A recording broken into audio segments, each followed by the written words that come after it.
Today, I'm going to walk you through the process of putting a leg band on your baby bird.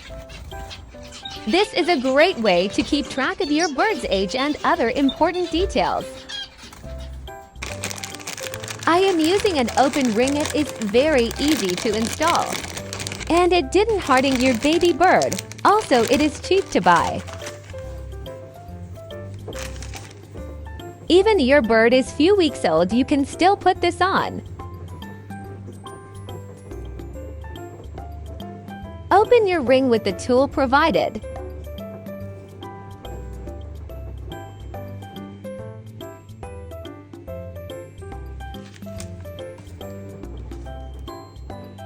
Make sure everything is clean before you touch your baby bird.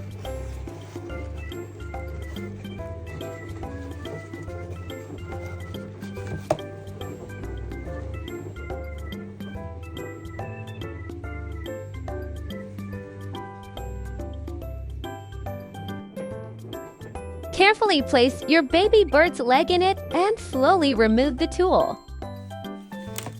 The ring will automatically close. Make sure you didn't catch any skin with the ring.